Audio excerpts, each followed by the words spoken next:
Bonjour à toutes et à tous, bienvenue dans le JDE, le journal de l'économie, votre rendez-vous au quotidien sur P-Business Info. Voici les grands titres de ce jour.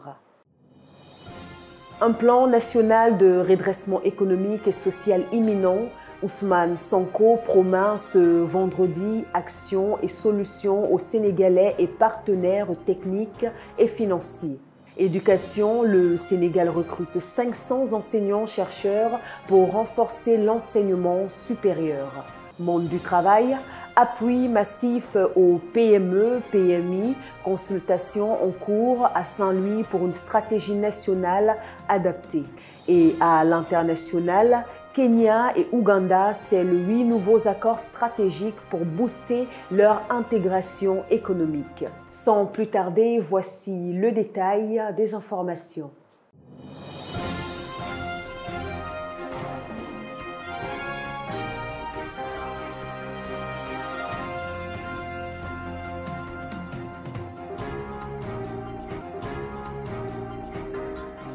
Le Sénégal se prépare à une relance économique ambitieuse. Le Premier ministre Ousmane Sonko présente ce 1er août le plan national de redressement économique et social baptisé Jubanticom. Ce programme d'urgence vise à répondre à la situation jugée alarmante de l'économie sénégalaise, marquée par une dette publique estimée à 119% du PIB selon Barclays, et un défi budgétaire de 12,3% en 2023. Le plan promet des solutions concrètes, une feuille de route claire pour chaque ministre et appelle à une mobilisation populaire autour de l'agenda Sénégal 2050.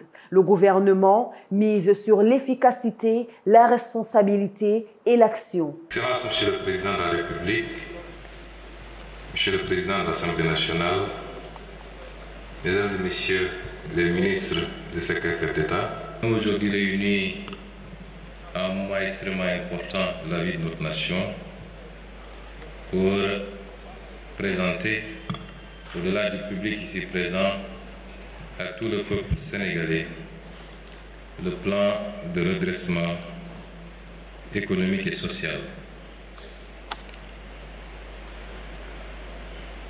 Je voudrais rappeler que ce plan n'est pas tombé du ciel.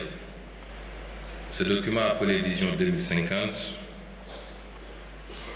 était phasé. 3 phases notamment. La phase redressement, qui est une phase qui devait se dérouler sur une périodicité de 3 ans. Nous avons la possibilité de la concession, nous avons la possibilité de l'ouverture du capital, comme nous avons la possibilité de la cession. Nous écartons pour le moment toute possibilité de céder, mais nous pouvons concéder la gestion, particulièrement au secteur privé, et nous souhaitons qu'il soit prioritairement national, avec un partage des gains sur les dividendes. L'exploration du capital d'investissement également est un élément extrêmement important, corrélé à des préoccupations telles que la finance, l'économie sociale et solidaire et le développement des coopératives, notamment agricoles. Université, le Sénégal recrute 500 enseignants-chercheurs. Face au déséquilibre croissant entre étudiants et encadreurs, le gouvernement lance un plan massif de recrutement de 500 enseignants-chercheurs dans les universités publiques. L'objectif est de redresser un ratio critique, près de 286 000 étudiants pour seulement 2495 enseignants. Ce recrutement s'inscrit dans l'agenda national de transformation de l'enseignement supérieur Anne Tessery et met l'accent sur les disciplines scientifiques, technologiques et numériques. Une réponse urgente à un défi structurel. PME, PMI, l'État à l'écoute à Saint-Louis. L'élaboration de la nouvelle stratégie nationale de développement des PME, PMI pour la période 2025-2029 se poursuit avec une étape clé à Saint-Louis.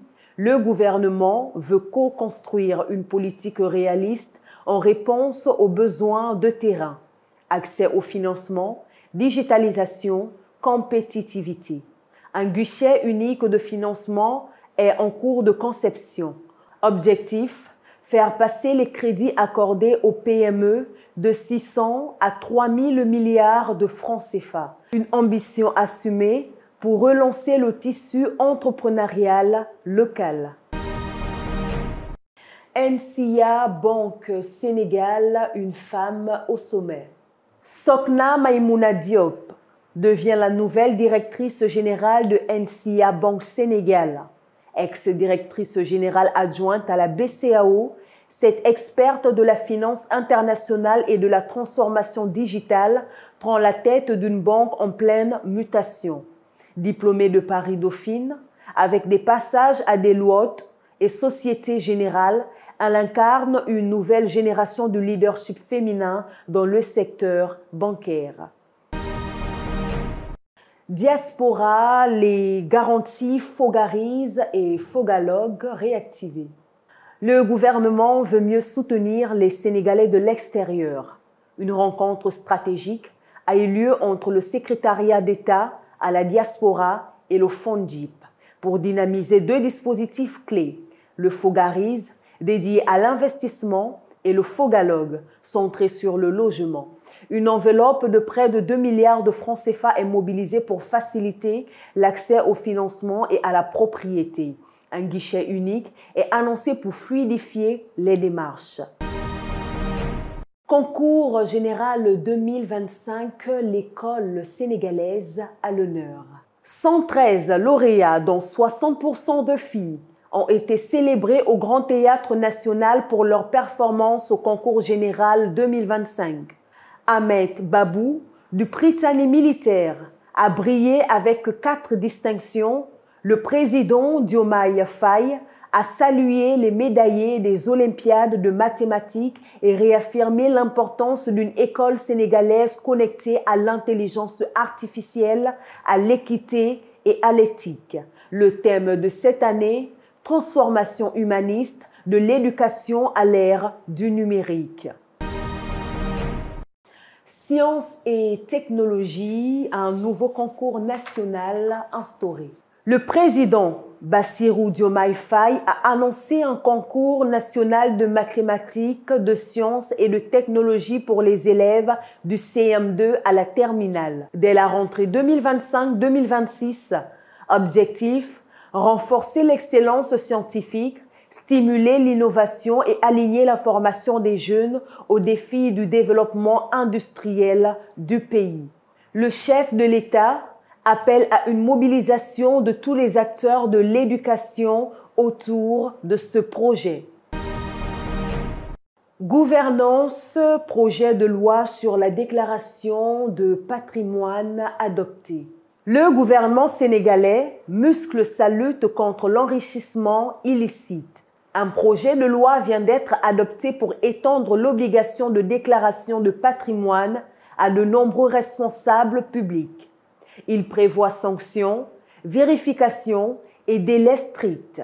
Cette mesure marque une nouvelle étape vers une gouvernance plus vertueuse fondée sur la redevabilité et la transparence.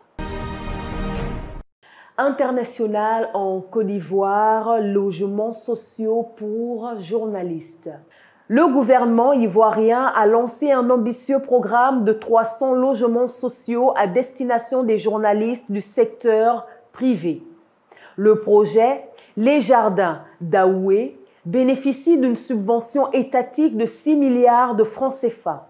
Il s'inscrit dans le programme présidentiel de logements sociaux et devrait s'étendre à d'autres métiers sensibles. Prix accessibles, infrastructures modernes et plateformes numériques. Une innovation sociale saluée. Je vous le disais dans les titres, Kenya, Ouganda, 8 nouveaux accords stratégiques voient le jour. À Nairobi, les présidents William Ruto et Yoweri Museveni ont signé 8 nouveaux accords bilatéraux dans des secteurs clés: agriculture, transport, urbanisme, industrie, investissement. Un projet de grande aciérie, la modernisation du rail et un plan pour lever les barrières non tarifaires figurent parmi les points phares. En 2024, les échanges commerciaux entre les deux pays ont atteint 1,2 milliard de dollars. Une coopération renforcée pour une Afrique de l'Est intégrée. UEMOA, BOAD et Bénin unis contre la corruption. La BOAD et le Haut Commissariat béninois à la prévention de la corruption ont signé un accord pour mutualiser leurs efforts dans la lutte contre la fraude et les délits économiques. Ce protocole couvre tout l'espace UEMOA et s'ajoute à d'autres partenariats déjà en place dans la région. Objectif: renforcer la transparence, améliorer la gouvernance et lutter efficacement contre la corruption transfrontalière. Aviation africaine, plaidoyer pour des taxes plus justes. Le secteur aérien africain est à la peine. 15% de taxes en plus que la moyenne mondiale, selon l'IATA. L'organisation appelle les États à revoir leur politique fiscale pour relancer le transport intra-africain. 1 milliard de dollars de revenus sont actuellement bloqués par le gouvernement africain, une situation qui compromet la connectivité et la croissance. La CEDEAO annonce une réforme des taxes à partir de 2026. Voilà qui met fin à cette édition du Journal de l'économie sur Pi-Business Info. Merci de nous avoir suivis. Commentez, likez, partagez cette vidéo pour ne rien rater de l'actualité économique au Sénégal et à travers le monde. Et de vous abonner à notre chaîne pour ne rien rater de ces informations. À très bientôt pour un nouveau point de l'actualité économique. Au revoir.